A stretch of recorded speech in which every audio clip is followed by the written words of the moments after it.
Welcome to a very special episode of Dude Sawdust. Today, Carpenter Logan, myself, is gonna build a wedding arbor, also known as a wedding arch. In the Jewish faith, a wedding huppah, or in the Hindu faith, a mandap.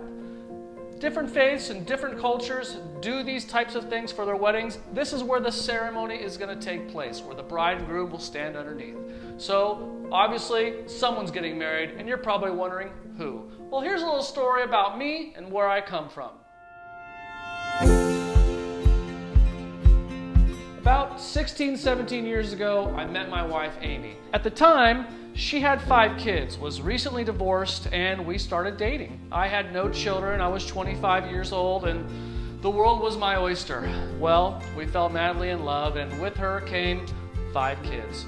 The youngest was 3, and the oldest was 9. So they were 3, 4, 6, 7, and 9 years old. 3 girls and 2 boys. Well, the middle child, number 3, 6 years old, was Chandler.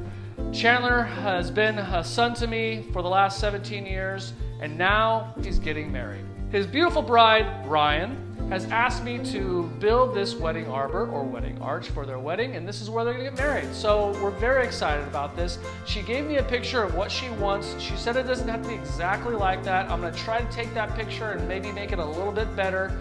She's gonna decorate it with whatever vines and flowers or fabrics, or I don't have no idea, but it's gonna look really cool. So stick around to the end of the video because you're gonna see some really cool wedding photos and videos and pictures or whatever they give me or whatever I get.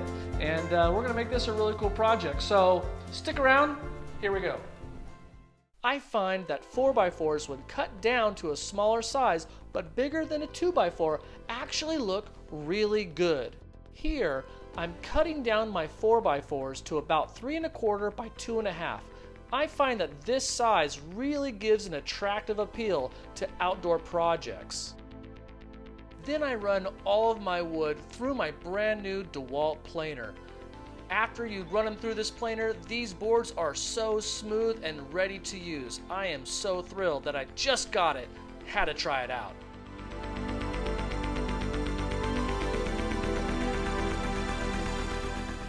I cut the 8-foot tall 4x4s down to 7 1/2 feet. I just cut off the end of each of the posts. That way I would have the best 7 1/2 feet available. Since Chandler is about 5'9" and his bride Ryanne is shorter than him, it's important that I make this arbor look aesthetically pleasing when it's surrounding them, when it goes around them over the top. The officiator is about my height, give or take, so I thought 8 feet was too big, 6 feet too small. I think 7.5 just might be the sweet spot. I'm making each side of the arbor ladder-like in design.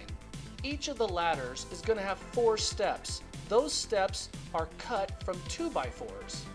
Even though these steps are going to be built very strong and sturdy, they're not for climbing on. To make sure each of the steps are cut just the same and perfect, I set up a stop block so each of those steps will be just shy of 2 feet. I laid out each of the steps to find the perfect spacing for each of the ladders. I decided to measure 16 inches from the top, giving spacing from each of the steps 16 inches. It was a simple procedure, just lay it out and mark along the way. I'm a big fan of the dado joint, so that's the joinery of choice in connecting the steps to the post. I marked the width of each of the steps. Then I clamped a scrap piece as a guide for my skill saw. Then I cut kerfs that I could later use a chisel to remove and cleaned up the rough spots with a file. Ah, the perfect fit. It took some time cutting all those dados, but once it was done, it was worth it.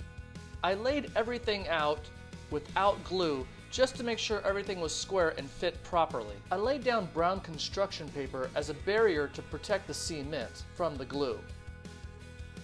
I did the glue up using Titebond 3. It's an exterior waterproof glue. Anytime I'm doing a medium to large size glue up, I always go for the Titebond 3 because I need a little extra time. I don't want it to set and then be stuck with something I don't really like. I was conflicted on how to do this glue up, so the first one I did on the ground, but I'm getting kind of old and it's a little tough. So for the second one, I went ahead and did it on top of the table. I like that one much better. Either way, both glue-ups went just fine. I love Bessie bar clamps for these types of glue-ups. Unfortunately, I only had 2 of them. You can support this channel by liking this video, and then maybe I'll be able to buy more clamps. After looking at the ladders that I had created, I decided they needed more dimension. So I found this rough scrap wood, planed it down, and cut it into thin strips. So first, I did a rough cut with the jigsaw down to 27 inches. Then I took them over to the table saw and cut them to the perfect 26 inches, just what I needed. After the glue-up process, I noticed that some of the 2x4 steps of the ladder sat just a tad proud of the post. So I planed down the proudness with my Win electric hand planer. This ended up working really well. Any imperfections after this, I just sanded away.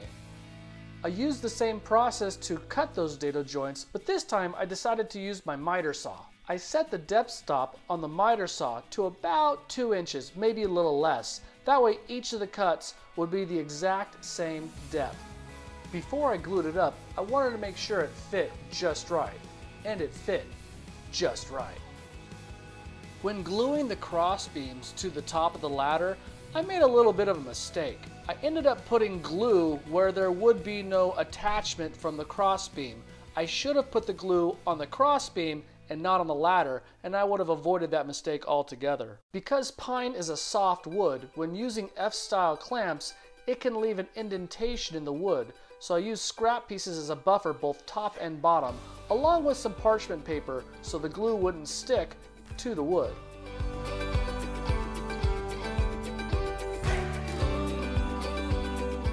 I attached the trim pieces with wood glue, and then I secured those pieces with 1 1/4 inch brad nails. Each ladder had 2 sides, each side had 4 trim pieces, making a total of 16 trim pieces I needed to secure and glue to these ladder sides.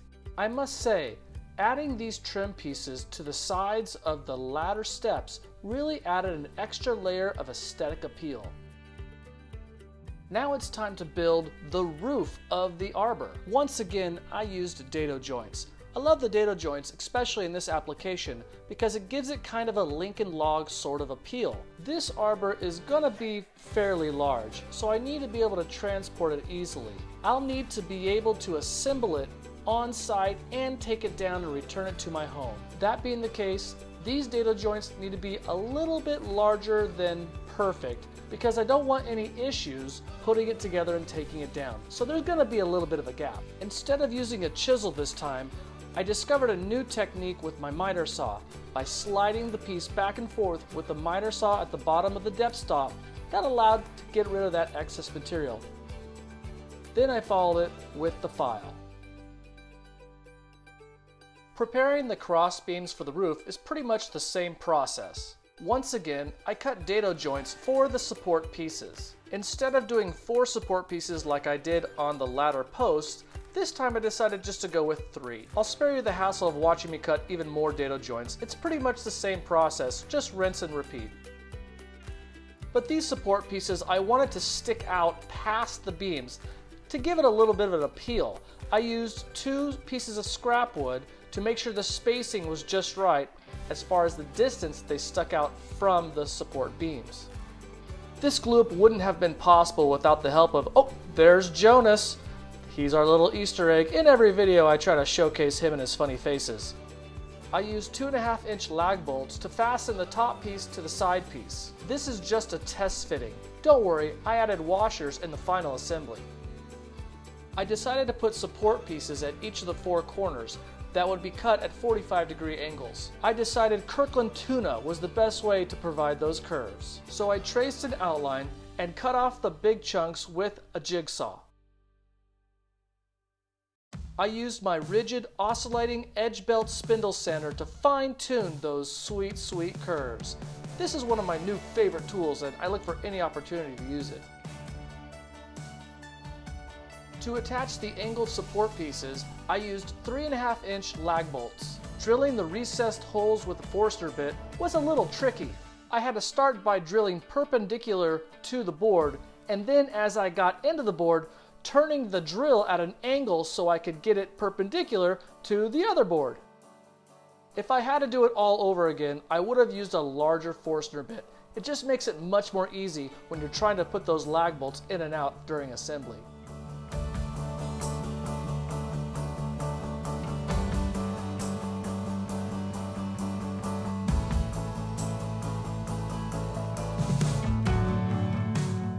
To fill any gaps and holes left by the brad nails, I used interior-exterior DAP plastic wood in the color of walnut, since this is the color of stain the bride has chosen. I let that dry for 24 hours, came back the next day, and then sanded down all the wood filler and any other areas that needed a little smoothing out.